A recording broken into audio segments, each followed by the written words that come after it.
The president of Colombia, Gustavo Petro, arrived in Havana to attend the closing of the third cycle of peace negotiations between his government and the National Liberation Army, the ELN. The legal team and attorneys of WikiLeaks founder Julian Assange will file a new appeal to the Supreme Court of the United Kingdom to object to his extradition to the United States. And officials in the Philippines raised the alert level for one of the country's most active volcanoes after the superheated stream of gas, debris and rocks cascaded down its upper slope. From the headquarters of TeleSUR English in Havana, Cuba, this is From the South. I'm your anchor, Gladys Quesada, and these are the news. The president of Colombia, Gustavo Petro, landed on Thursday in Havana to attend on Friday to the closing of the third cycle of peace negotiations between his government and the National Liberation Army, the ELN. Petro arrived in the Cuban capital, which serves as the rotating headquarters of the talks and the guarantor country of the peace negotiations in Colombia. It is the first time that the Colombian president accompanies the formal closing of a round of talks, which has encouraged expectations about what has been agreed. The government has pointed out that the ceasefire will be the key point of this agreement, and according to the announcement of the High Commissioner for Peace, Iván Danilo, it is expected for the whole country and to last 6 months.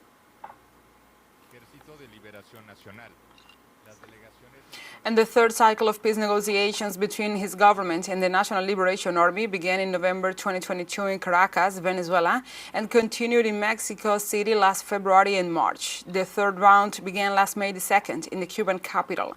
Previously, the parties made it known that they would examine the bilateral ceasefire, humanitarian relief, and the participation of civil society in the peace process, among other substantial issues. President of Colombia had announced on Wednesday that he will be attending on Friday to something that can be very important for the history of Colombia, and assured he will sign a paper that can mean the beginning of an era of peace without any setback.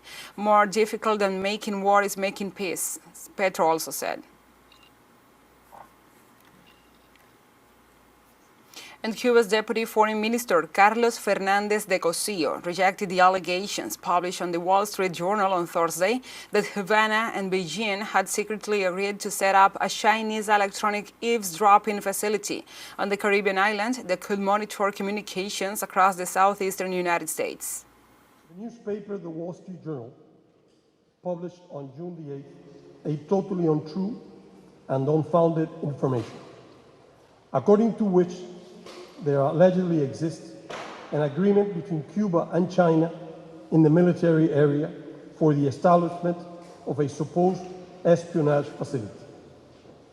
Notwithstanding Cuba's sovereign rights in the area of defense, our country is signatory to the Declaration of Latin America and the Caribbean as a zone of peace, subscribed in Havana on January 2014.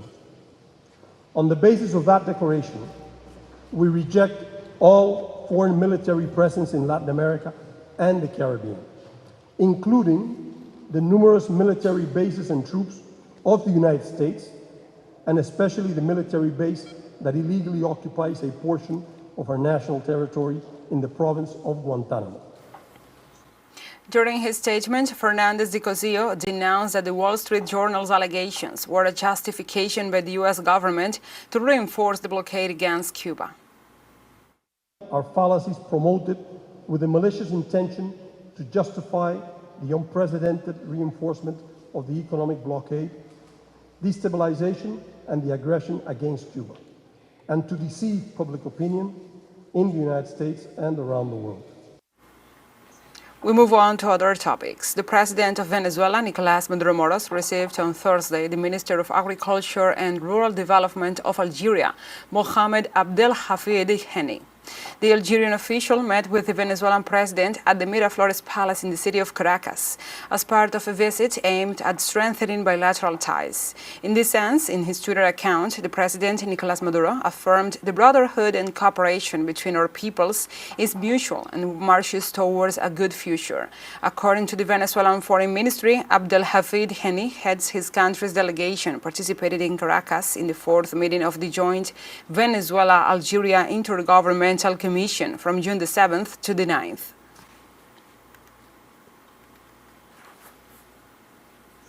In Ecuador, the National Service for Comprehensive Care of Adults Deprived of Liberty and Adolescent Offenders reported on Thursday a new incident in a prison. According to the institution, the riot was registered in the penitentiary of Pichincha No. 1, located in Quito. The information was confirmed by the National Police, whose agents worked to control the situation. Let's take a short break, but remember you can join us on TikTok at TeleSUR English, where you will find the news in different formats, news updates and more. Other stories coming up. Stay with us.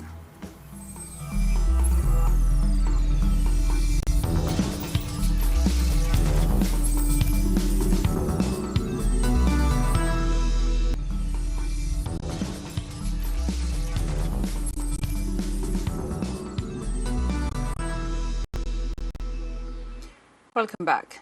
Next Tuesday, the defense of WikiLeaks founder Julian Assange will file a new appeal. Julian Assange will file a new appeal to the United Kingdom's Supreme Court to challenge his extradition to the United States after a Supreme Court judge rejected another appeal by the activist. Stella Assange, the wife and lawyer of the cyber activist, informed on Thursday about the next presentation and detailed that the claim will then proceed to a public hearing before two new judges of the Supreme Court.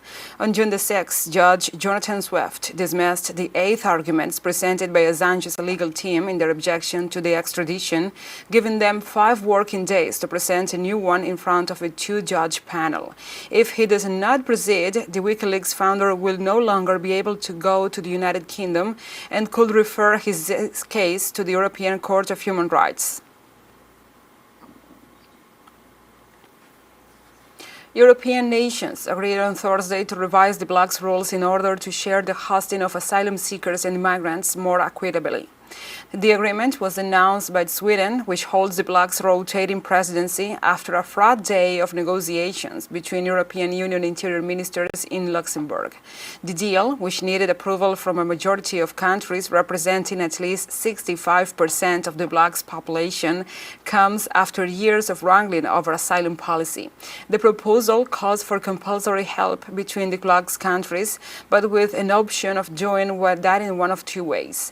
The priority is for the bloc's countries to share the hosting of asylum seekers, taking many that arrive in nations on the bloc's outer rim, mainly Greece and Italy. The agreement said nations that refuse will instead be required to pay a sum of 20,000 euros per person into a fund managed by Brussels. Poland and Hungary voted against the proposals, while Bulgaria, Malta, Lithuania and Slovakia abstained.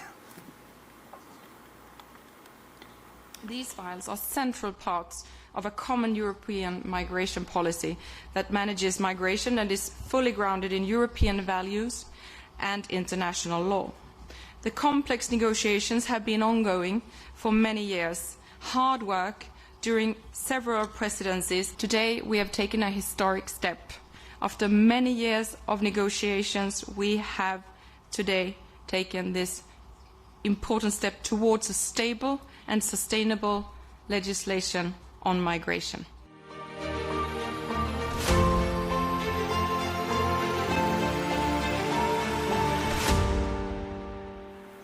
Now we move on to other topics. The number of people hospitalized after the destruction of the Cuba hydroelectric power plant in Kherson region has increased to 60.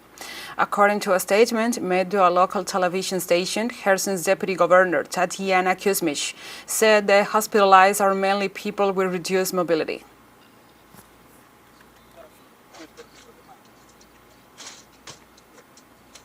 And Vladimir Leontiev, the mayor of Nova Kakova, where the Kakova hydroelectric dam that was destroyed by the Ukrainian armed forces is located, according to Russia, says the water level continues to drop in the city.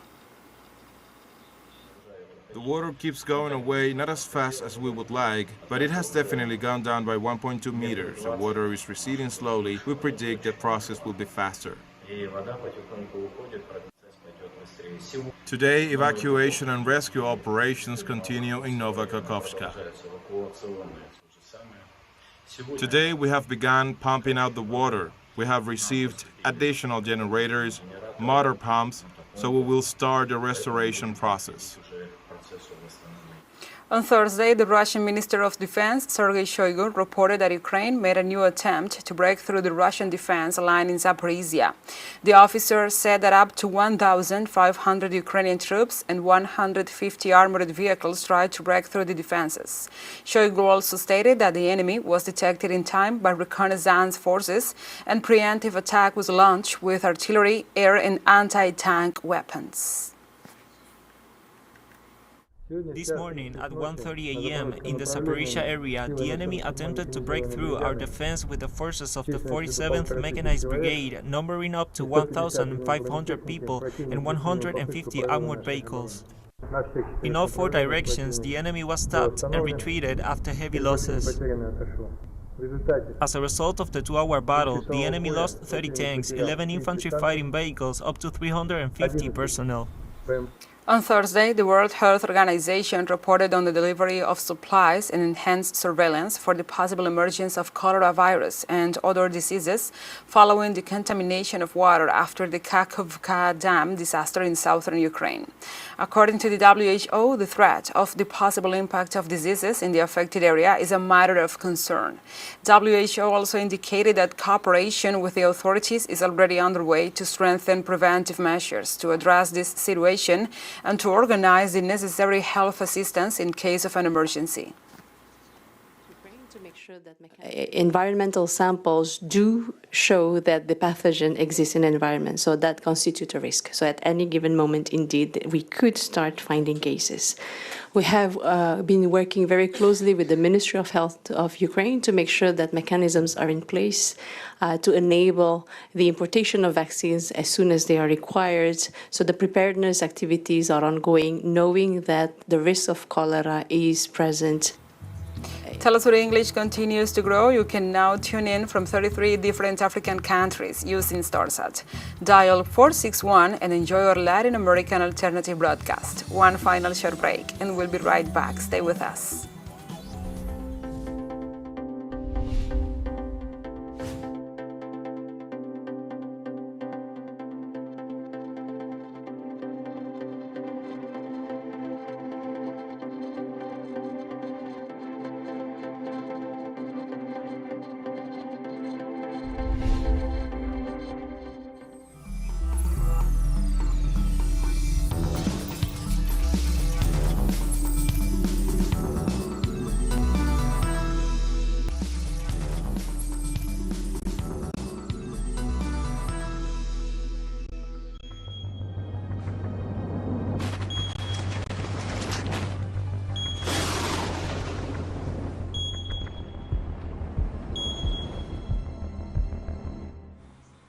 Welcome back to From the South.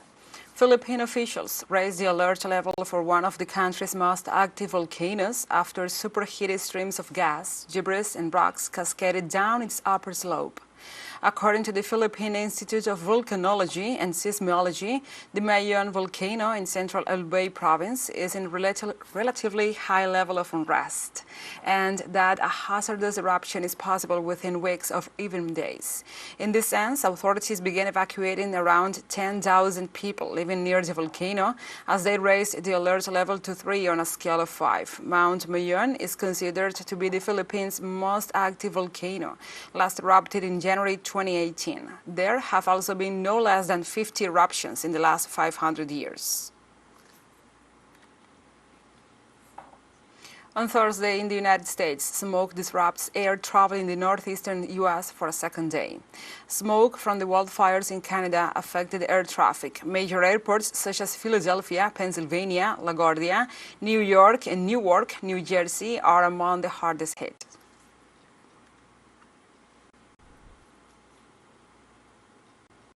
In this context, smoke from the Canadian fires has drifted south along the east coast of the U.S. It is affecting large parts of the states of Pennsylvania, Maryland, Delaware, New Jersey, and the federal capital of Washington, where hazardous air quality has been declared by several authorities. Meanwhile, NASA has released satellite images showing the smoke from the wildfires reaching as far south as Alabama.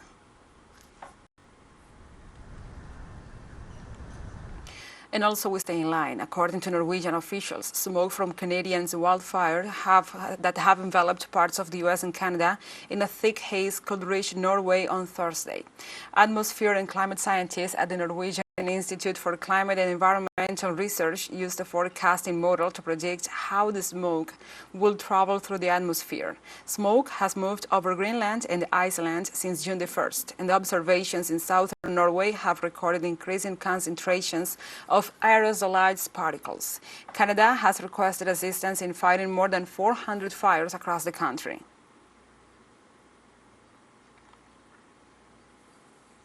And the South African President Cyril Ramaphosa visits the community of Hammarskraal, north of Pretoria, following the cholera outbreak. The president is accompanied by several ministers and deputy ministers, including the Minister of Cooperative Governance and Traditional Affairs, COGTA, Thembi Nkendembeng, the Minister of Health, Dr. Joe Vala, and the Minister of Water and Sanitation, Zengso Nchunu. Our people have the right to clean running water. And in this case, we will admit we have failed you.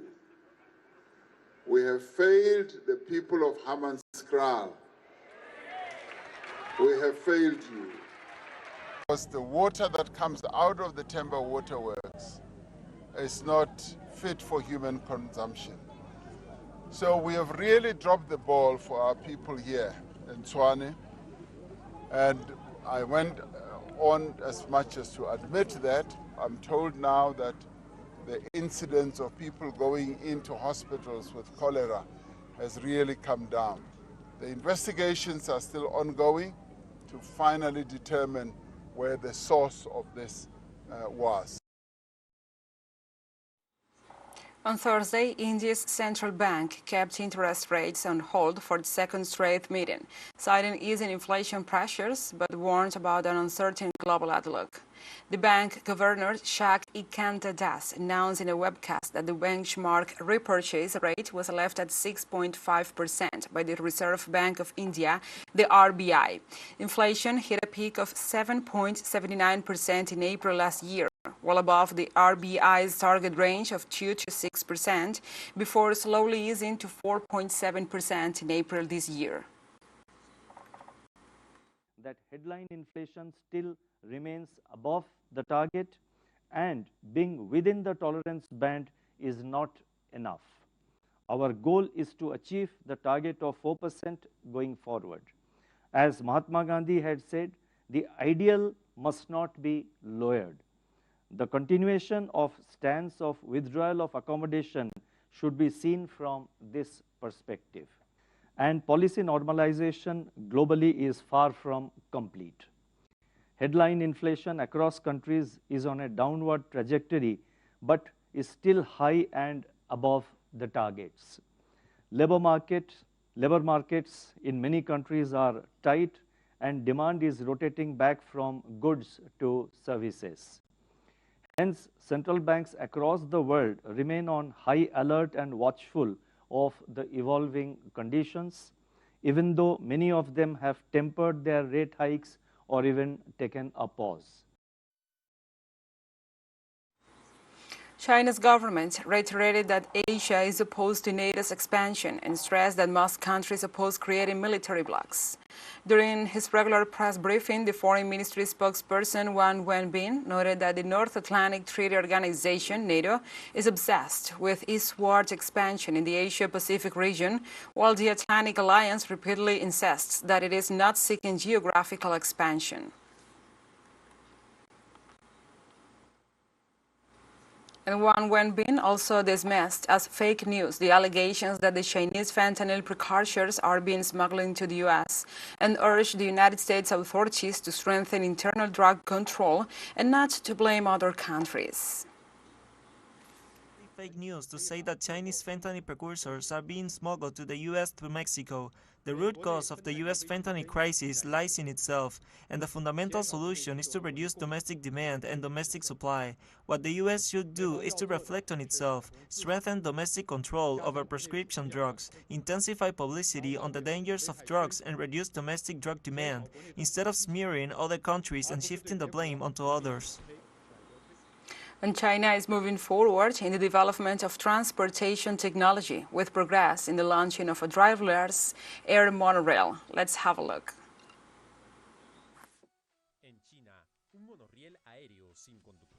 A state-of-the-art driverless aerial monorail in China has made its public debut in the city of Wuhan. The suspended train is on a trial run from Yufeng Mountain Station in the city of Wuhan in Central Asia and boasts a top speed of 60 kilometers per hour. China's first commercial sky train runs on a 10.5-kilometer-long overhead track in the Wuhan Optics Valley, a hub for technology companies, and offers a new alternative for urban public transportation. According to the manufacturer, the construction of the first line began in May 2022 and was completed in the same year, and say that the construction time would have been 4 to 5 times longer if the project had been carried out under the ground. The train has a capacity of up to 200 passengers and is expected to begin commercial operation this year.